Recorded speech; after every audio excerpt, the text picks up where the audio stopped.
Kasi yun ang inaano ginagawa. Parang hindi naman daw ako nagbigay ng ng pera at parang pinapalabas na scammer ako. Eh, ano ba yan?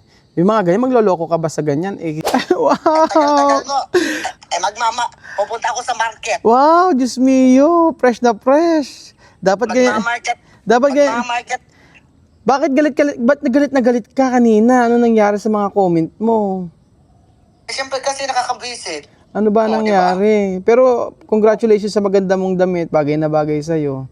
Sa mga kagaya mo, talagang lumalakas ang loob ko sa mga time na ako ay Ay nako, malulungkotin.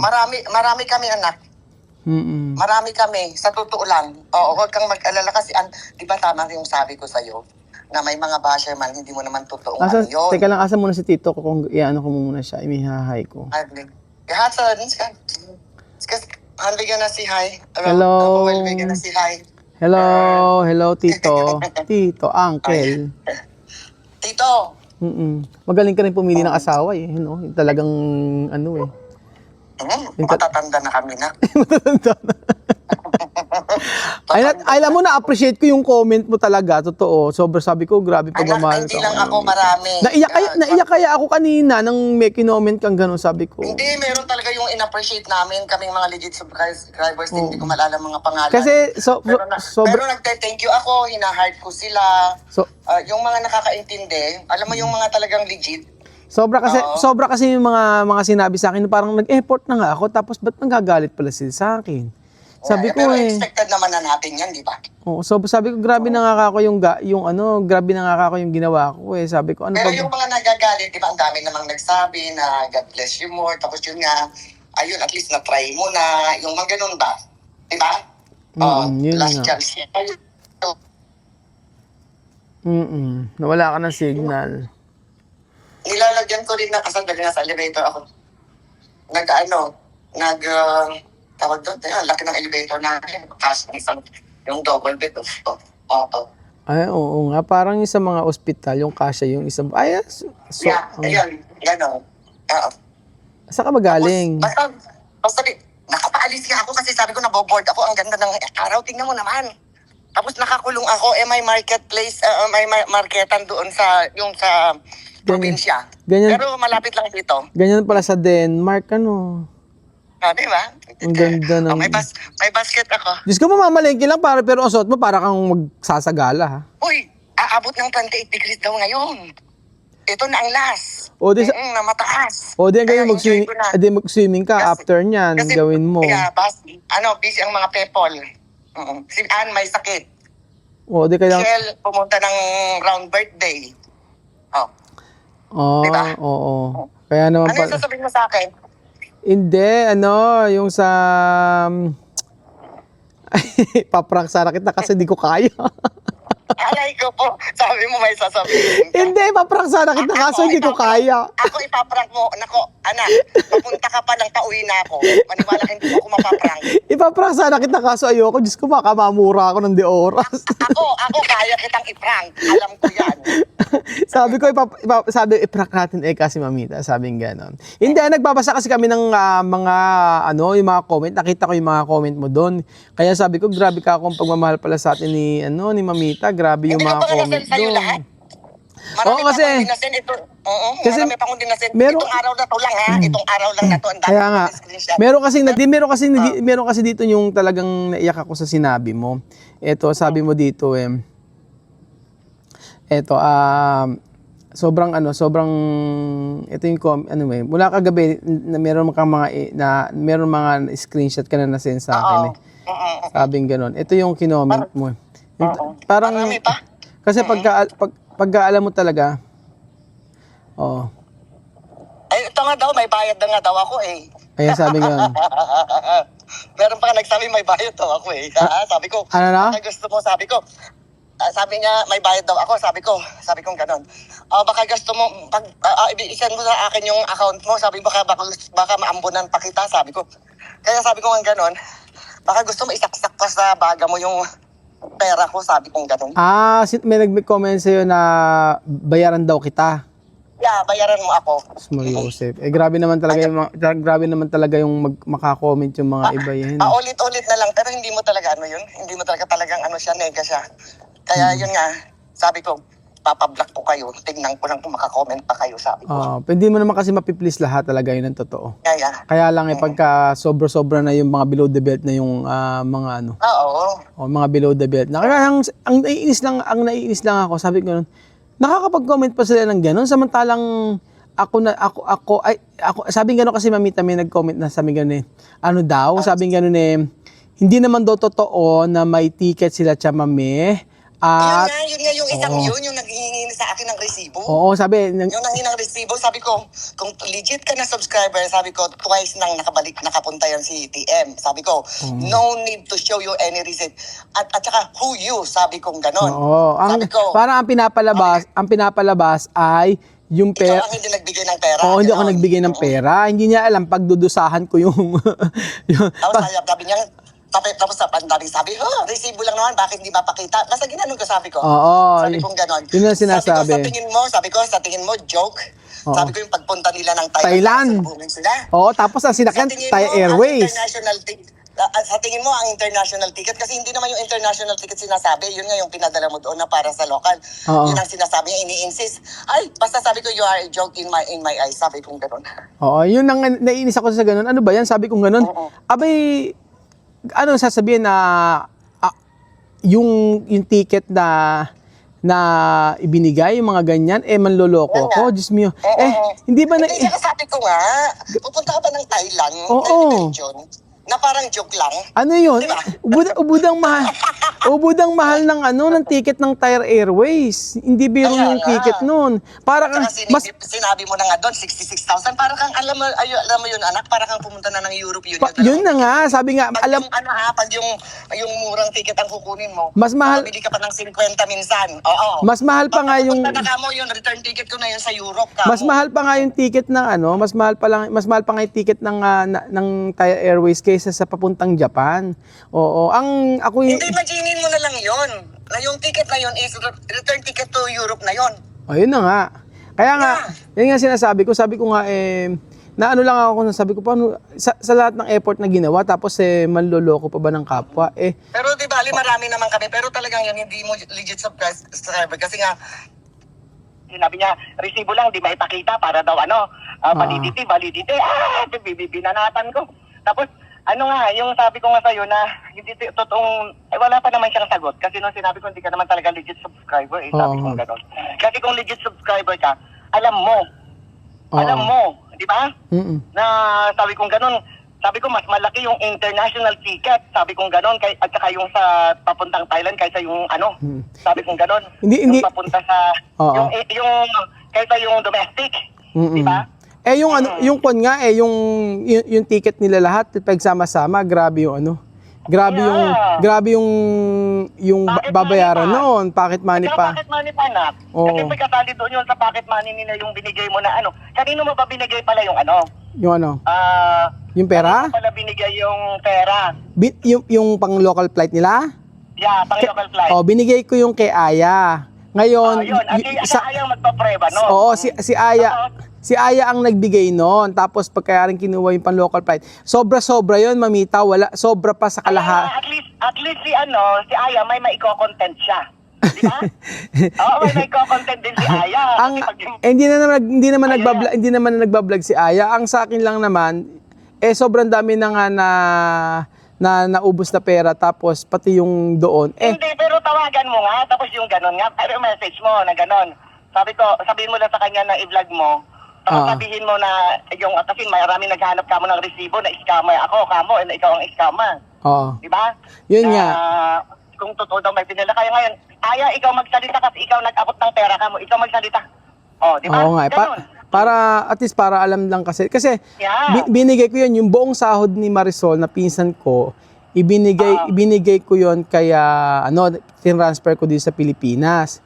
Tapos, pagkayari, yung sepas na pera ay ibinigay ni Aya kay Chamame. Oo, tapos ngayon, tapos sobra-sobra yon. Alam mo ba, mamita, yun, kahit 200,000 pa, kasi kasi ang sabi ni Chamame kasi 130,000 daw, ganun yan, mahal daw ang ticket. Ngayon, ito ang patunay ko. 130,000 daw. Ngayon, nag-usap kami ng Eto, meron akong travel agency. Oh. Kaya alam mo na, ayan, oh. Oh, ayan, oh. Alam mo kung magkano talaga presyo? Oo, ayan, Tapos, ito, oh. Alam mo na mayroong flight. Oo, ayan, Kasi, oh. may sinabi rin ako doon na chinek niyo ni Del yun, yung sinabi niyo Oo. ng flight, sinabi ko na sabi niya fully booked, sabi kong ganun, hindi. Sabi kong Ito, oh. Tsaka, Nag-message ako sa Satguru, ayan, oh. Tapos, sabing ganun niya, good morning for today, 17:30 p.m. Ayan, only seats 91,000. Tomorrow, 91,500. So, meaning to say, na ang ticket nila ay hindi 130,000. So, kung apat sila, papatak lang yon. Sobra yung hiningi niya. Sobra yung hiningi niya. Oh, yun nga, sobra yung hiningi. Given na yun na meron silang pocket money. Yes, wala. Oo, sobra. Wala naman, mamita, wala naman problema doon. Sa may, Walang problema doon. yun nga, walang problema sa ibinigay ko na ticket at sobra yon. 100,000 pa, di ba? Oo. 500,000 pa. 1, 2, 3.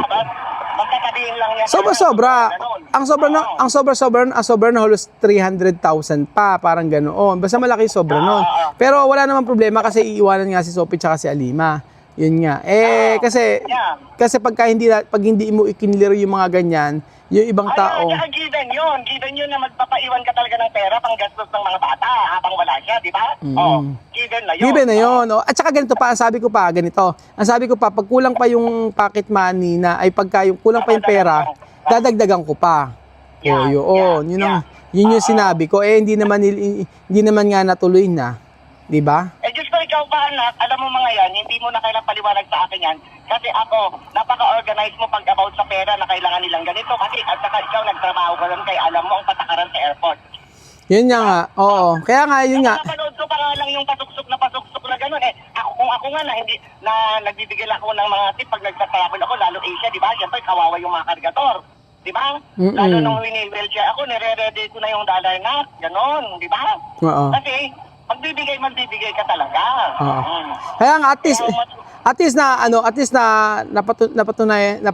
kailangan talagang patunayan yun kasi pagka ganyang mga sinisiraan ka ng ganyan, syempre, kailangan mo i-depensahan yung sarili mo, hindi na po pen. At saka yun lang ang idadamay mga sila daw para ma-validate naman daw sila. Oh my God, Nat. Ano ma-validate?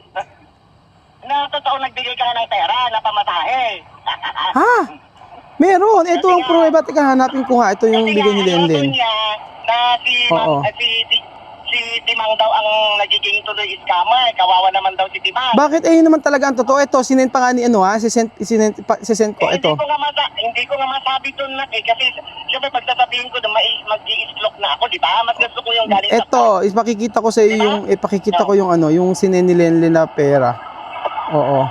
Nag-send si Lenlen ng pera kay Marisol. Ito. Ay, sandali. Ganito na lang, mamita. Tawagan ko saglit si Aya para malaman tapos babalikan na lang kita. O, sige. Tawagan na lang kita. Bigyan kita ng... para ma-vlog mo. O, sige. O, to, saglit lang. I-vlog mo yun, na siya magpatunay na kinuha niya kay Marisol, sa pinsan mong Marisol. Marisol. Na nakita nila sa vlog na noon pa. O, sige. Yung Marisol na yun. O, sige, tawagan ko saglit. O, kasi yun ang ginagawa. Parang hindi naman daw ako nagbigay ng pera at parang pinapalabas na scammer ako. Ano ba yan? Yung mga ganyan, magloloko ka ba sa ganyan? Isipin mo. Ayan.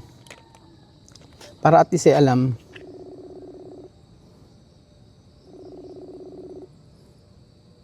Tawagan natin si Aya. Hindi sumasagot si Aya. Para at least alam. Ay, hindi sumasagot si Aya. Baka busy siguro siya. Saglit lang. Wait lang daw. Nasa labas kami. Oo, nasa labas daw si Aya. Sabing ganon. Sabi ko, ate, ano yung, di ba, natatandaan mo ba yung binigay mo kay Chamame na pera na ginamit sa, sa pocket money tsaka sa, tawag doon, sa may flight nila? Di ba yung buong sahod ni Sol yun? Tama ba? O kumuha ka pa sa ibang tao or buong sahod ni Sol yun? Oo. Magkano na nga yung binigay mo kay Chamame lahat? Ayan. Oo, pati ate si Para at least alam natin, mga amigo. Kasi ang ayoko ng ganun, yung regarding sa mga pera, yung parang ginagawan tayo ng mga issue, yung mga ganun. Siyempre, ngayon nga sabi ko, ngayon, for example, sa mga project, ayan, yung mga resibo, isinisend ko yon sa mga, like for example, kaya Ate Mariton. O, asan ba to? Lahat nun, isinisend ko para at least wala akong, ayoko ng mga issue sa ganyan. Ayan. Ayan, yung mga resibo. Ayan, yung mga resibo, sinisend ko lahat yan, pati mga video, ganyan. O yan, yung mga resibo, marami yan. Sinend ko kay Ate Mariton yan. Yung mga ganyan, kasi ayoko talaga ng mga issue. Doon ako naiinis. Pero sabi ko nga, hindi naman natin mapiplease lahat ng mga tao na yan. O, parang ang pinalabas kasi, parang pinapalabas na hindi naman daw ako nagbigay kay Chamami at wala naman daw talagang ticket. Patay lang, yun ang sabi. So, ayun po mga amigo, abangan po natin si Aya kung ano po yung isasagot niya para at least malinaw na. So, sabi ko nga, ako nga nagsabi sa sobrang inis ko nga kay Chamami, binabawi ko bawiin yung pera sabing ganun kasi hindi naman natuloy di ba? So, hindi niya alam yung ticket nila yung ticket nila noon ng international flight tsaka yung lang yun, credit card yun. So, babayaran talaga yun. So, akala siguro na iba. Akala siguro na iba, pagka ikaw ay nagpapunta rito from ng Africa, mabilis mong, mabilis mong, tawag doon? Bayaran basta-basta yun. Siyempre, pinag-iipunan yun. O, di ba? Isang taon yun na talagang nire-reserve natin yun para at least sa pagbibigyan ng second chance para sa kanila. So, sa bagay, naman, di naman natin mapipilis lahat ng tao.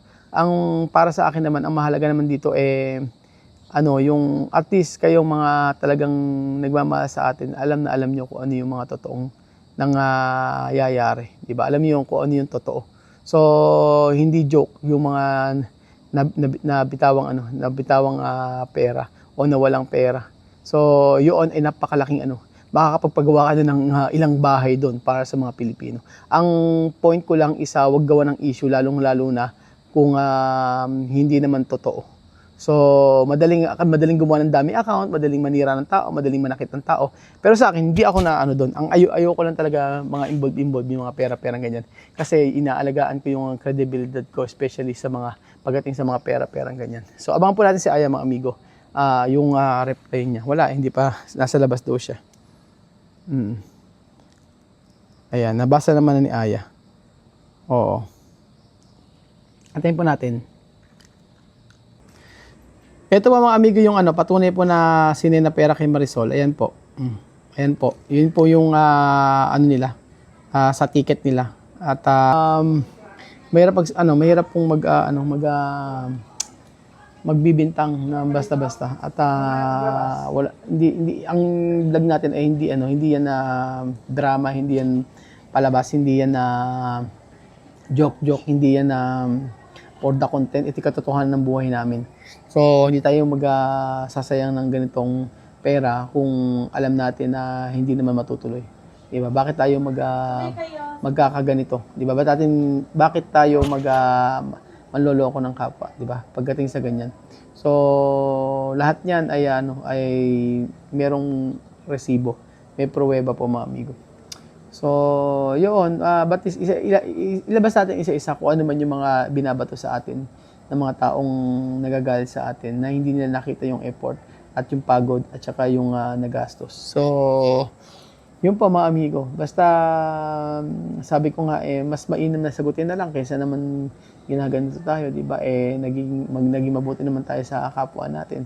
Pero pagka sobra-sobra naman na yung mga ginagawa sa atin, mas maganda po na sumagot. So, yun po mga amigo. Salamat po sa pakikinig ng ating video today. At ginabi na po ako. Ginabi na ako sa labas. Thank you so much po at God bless.